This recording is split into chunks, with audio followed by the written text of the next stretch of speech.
स्वागत है आपका हमारे YouTube channel AK vision classes में। आज का जो सेशन है वो है डेमोन्स्ट्रेटिव प्रोनाउन। हम पार्ट्स ऑफ स्पीच पढ़ रहे हैं। पार्ट्स ऑफ स्पीच में हमने पूरा नाउन कवर किया, जिसमें हमने आपको 11 नाउन पढ़ाया। ठीक है, यहाँ स्टार्ट किया गया प्रोनाउंस। तो प्रोनाउंस में भी मैंने आपको पर्सनल प्रोनाउन पढ़ा दिया। अब यहाँ पर मैं आपको लेके आया हूँ डेमोन्स्ट्रेटिव प्रोनाउन यानी डीपी। डीपी का मतलब यहाँ पर डिस्प्ले प्रोफाइल नहीं या फिर डिस्प्ले पिक्चर नहीं। डीपी का मतलब जो हम लोग व्हाट्सएप पर लगाते हैं वो नहीं। यहाँ पर डीपी कौन सा, डेमोन्स्ट्रेटिव प्रोनाउन वाली डीपी है। ठीक है, जो आपको बहुत ही बारीकी से और अच्छे से पूरी तरह से समझाई जाएगी। क्लियर? आप बहुत ही स्लो प्रोसेस में समझो, बहुत तेज़ नहीं समझाऊंगा, बहुत धीरे धीरे समझाऊंगा ताकि ये आपको समझ में आए। तो चलिए वीडियो को स्टार्ट करते हैं। स्टार्ट करने से पहले आप हमारे चैनल को लाइक, शेयर और सब्सक्राइब करना बिल्कुल ना भूलिएगा। तो आइए बढ़ते हैं आगे। देखिए, कह रहा है कि डेमोन्स्ट्रेटिव प्रोनाउन। तो डेमोन्स्ट्रेटिव प्रोनाउन वह प्रोनाउन है जो किसी व्यक्ति, किसी वस्तु की तरफ क्या करता हो, इशारा करता है, संकेत करता हो, इशारा। जैसे वह गाय है, यह बकरी है, वे सब भेड़ हैं, वे सब कौवे हैं, वे सब कुत्ते हैं, वे सब घोड़े हैं, ये सब बंदर है, वह उल्लू है, वह बिल्ली है, वह कौवा है, वह शेर है, वह बंदर है। ठीक है, इस तरीके से क्या किया जाएगा, इंडिकेट करेगा एक दूसरे की तरफ। हाँ, वह कौवा है। अब ये कौवा दूर भी हो सकता है, कौवा नज़दीक भी हो सकता है कि नहीं? तो जो वर्ड्स इंडिकेट करे वो वर्ड आपका क्या कहलाएगा, डेमोन्स्ट्रेटिव यानी प्रोनाउन यानी डीपी कहलाएगा। क्लियर? जैसे मैंने यहाँ पर लिखा, ये देखिए, ये वर्ड कौन है, दैट, दिस, दोज। ठीक है, जैसे मैंने लिखा यह गाय है। ठीक है, तो यह जो है किसकी तरफ इंडिकेट कर रहा है, गाय की तरफ। तो यह क्या हो गया आपका, डेमोन्स्ट्रेटिव प्रोनाउन यानी डीपी हो गया। ठीक है, तो यानी दिस इज काउ, वह घर है, दैट इज हाउस। यहाँ देखिए, ये डीपी, ये भी डीपी हो गया। ठीक है, क्लियर? ये आपको समझ में आया होगा कि डीपी में डीपी क्या है। तो देखिए, दिस और डैट। तो दिस और डैट का जब यूज करते हैं वो हम दिस का प्रयोग नज़दीक रखी वस्तु के लिए करते हैं, वहीं डैट का प्रयोग दूर रखी वस्तु के लिए करते हैं। मैंने क्या कहा कि दिस का प्रयोग नज़दीक रखी वस्तु यानी जो हमसे हमारे पास नज़दीक होगी वस्तु रखी गई होगी। जैसे यह किताब रखी है, या मार्कर रखा है, या चेयर है, या टेबल है, तो इन सब के लिए हम दिस का प्रयोग करेंगे।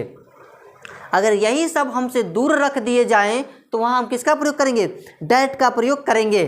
ठीक है, जैसे वह घर है, वह उल्लू है, सब वह से, डैट से आएगा, डैट से।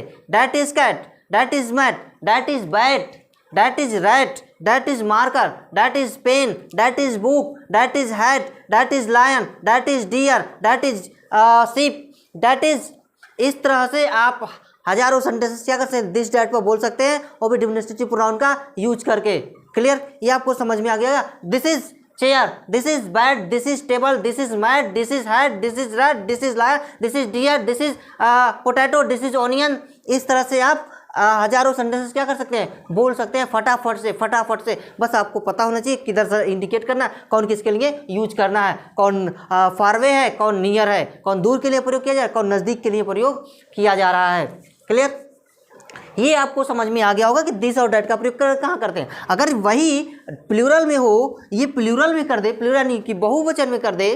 ठीक है, सिंगुलर नाउन, प्लूरल नाउन दोनों पढ़ाया गया था आपको नाउन में। ठीक है, अगर नहीं देखा तो आपको लिंक में डिस्क्रिप्शन में दे दूंगा वीडियो के, वो जाकर के आप वहाँ पर सिंगुलर नाउन, प्लूरल नाउन देख लीजिएगा। तो ये सिंगुलर नाउन के लिए प्रयोग किया जाता है। और जो अभी मैंने कहा कि दीज और दोज, वो प्लूरल नाउन कैसे, जैसे these are books, those are books, these are books, those are books. एक नज़दीक है, दूसरा दूर है। दीज आर बुक्स नज़दीक, these are books, those are books, these are books, those are books. अंतर है ना, अंतर है। क्या अंतर है? तो एक नज़दीक है, दूसरी क्या है, दूर है। तो जो नज़दीक रहेगी उसके लिए दीज लगाइए, जो दूर रहेगी उसके लिए दोज लगाइए। These are books, those are books, those are mats. ठीक है, these are rats, those are rats, these are hats, those are hats. ठीक है, these are boxes, those are boxes, these are fans, those are fans, these are tables, those are tables, these are chairs, those are chairs, these are pens, those are pens. इस तरीके से आप sentences को क्या कर सकते हैं, बना सकते हैं, बड़ा साधारण तरीके से, सिंपल तरीके से। ठीक है, तो आपको पता चला होगा कि दिस और दैट क्या डीपी है कि क्या है।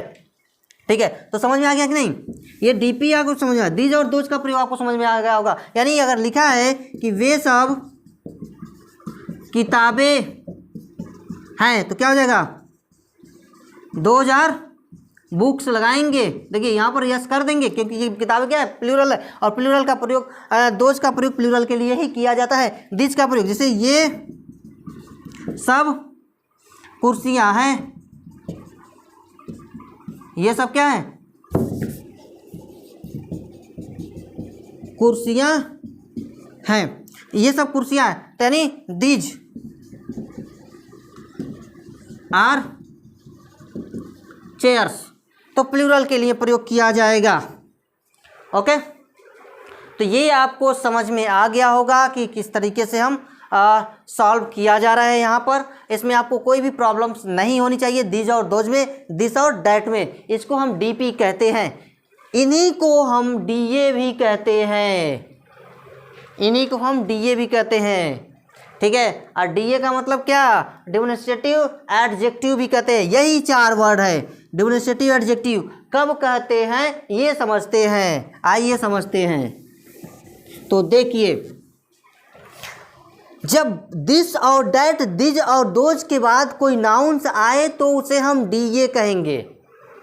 क्या कहा मैंने, जब दिस डैट दिज दोज के बाद कोई नाउन आए तो डीए कहेंगे, और दिस डैट दिज दोज के बाद यदि कोई हेल्पिंग वर्ब आए या ऑक्सिलरी जो भी वर्ब आज जे मार वाज वेयर आ रहा है तो उसको हम डीपी कहेंगे। जैसे लिखा है यहाँ पर दिस बुक इज माइन, तो ये क्या हो गया, डीए हो गया। बट यार यही कहता है कि दिस इज अ बुक, तो ये क्या हो गया, डीपी हो गया है। स्टेटस लगाने वाली डीपी है कि नहीं, बहुत स्टेटस लगता है, ये भी स्टेटस कुछ लगाइए, पढ़ने वाला भी। दिस इज अ बुक, अब भैया बताइए, दोज चेयर्स आर योर, वे कुर्सियाँ तुम्हारी हैं। तो देखिए, जब ये दोज के बाद चेयर लिखे तो ये चेयर क्या हो गया आपका, नाउन हो गया। यहाँ पर बुक्स नाउन हो गया, तो ये क्या हो गए, डीए हो गया, ये भी डीए हो गया। अगर यही लिखता है 2000 चेयर्स, तो ये देखिए दोज के बाद क्या आ रहा है ना, तो आर आ गया, तो क्या हो गया, डीए सॉरी डीपी हो गया। तो ये आपको समझ में आ गया होगा, कहीं से भी कोई कन्फ्यूजन नहीं होगा कि डीए कब कहेंगे, डीपी कब कहेंगे। ठीक है, clear. Demonstrative pronoun, demonstrative adjective, मैंने दोनों एक साथ कवर किया है। डेमोन्स्ट्रेटिव प्रोनाउन में कोई दिक्कत नहीं होनी चाहिए आपको। ठीक है, कब बोलेंगे, जब किसी व्यक्ति या वस्तु की तरफ क्या किया जाए, इशारा किया जाए, तो उसको हम बोलेंगे डेमोन्स्ट्रेटिव प्रोनाउन यानी डीपी। क्या कहेंगे, डीपी। और वही दिस दोज दिस डैट के बाद यदि नाउन आए तो उसको हम क्या कहेंगे, डीए। क्या कहेंगे, डीए, पीए नहीं, डीए। क्या पीए, ड्रिंक वाला ठर्रा राम बिस्की नहीं, डीए कहेंगे। कौन सी डीए, डेमोन्स्ट्रेटिव एडजेक्टिव। कौन सी, डेमोन्स्ट्रेटिव एडजेक्टिव। क्लियर, ये आपको क्लियर हो गया होगा, कैसे कोई प्रॉब्लम नहीं होगी। ठीक है, तो आज के लिए इतना ही। डेमोन्स्ट्रेटिव प्रोनाउन क्लियर हुआ, मिलते हैं नेक्स्ट वीडियो।